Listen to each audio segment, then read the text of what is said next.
Today's how-to is on the reverse lunge for your strength training as a triathlete. Very common exercise that you'll be probably familiar with from magazines and things. There'll be myself, obviously coaching you through it in a little bit of a coaching masterclass way. Coach Craig in the background, obviously executing, and our good friend Barry, who will be sitting on his back. So I'm going to introduce you to three elements, and to do this, what we're going to do, we're going to swing the camera around now so you can almost see through my coaching eyes to show you some key tricks that you can apply to improve your triathlon performance. Okay, to begin, we're going to have Craig show us a couple of good quality reverse lunge reps just to start with, just to familiarise yourself with the exercise. So Craig, you go down and do a couple of good ones. There we go. So a reverse lunge, different to a forward lunge. We prefer the reverse lunge. It overloads the target muscles for triathlon a little bit better. Okay, cool. Now, the first thing that's probably going to go wrong, and I'm going to be looking out for if I'm coaching you, is the shoulders will move, or not move, should I say, independently of the hips. So if Craig does a common bad rep, if you notice, if he does another one, when he steps back with his foot, his shoulders also go back as well at the same time. We'll just do one more good one for good measure there. So as he steps back, the shoulders go back. Okay. Now, the problem with that is we'll load the back knee, and it will also cause us not to utilise our hip muscles very well at the front and our quadriceps, which is key for our triathlon performance. So our first tip is to imagine just here, his shoulders, he's almost imagining keeping them to the wall or the cage in front of him. You can imagine a mirror. So as his foot steps back, and we'll go in a second, his shoulders will stay forward. So if we do that now, there we go, much better. Now you'll notice a couple of things. If he goes again, those shoulders stay very close forward, even though the foot goes back quite a lot, and it creates a really nice angle then. And we'll go one more for him to drive through that front leg and utilise the muscles through his gluteals and his quadriceps, which are the target ones. So first tip and thing we're looking out for is your shoulders should stay forward as your foot goes back. Then the next one tied into this is when you're stepping on back, it should be one smooth movement. So Craig, show us what usually happens when it's not a smooth movement.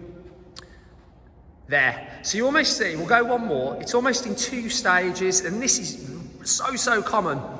Now the first reason that will happen is because of the fact that he's not doing the first thing we talked about well, so we'll try and use that back leg to balance on in the second part. So our tip with this is, imagine almost like an aeroplane. So if this is an aeroplane, my hand, it has a constant rate of descent as it comes into land. What it doesn't do is kind of descend, level off, descend. It's a constant rate of descent. So Craig, now if you do one smooth step, here we go, look at that, constant rate of descent, and we'll go one more for good measure, constant rate of descent. Now again, to help you do that, if you're doing our first trick of keeping the shoulders forward, you should find that that should naturally happen anyhow. Final tip we're going to talk about then is if you've got niggly knees. So actually, you can stay there, Craig. Stay there with Barry.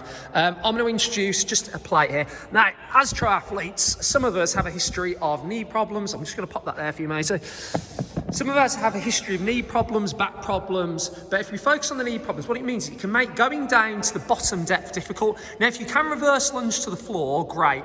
If you're limited with knee problems in the past, don't worry about reducing the range a little bit. So you see I've introduced just this plate here. So Craig, if you do the reverse lunge to the plate now, perfect.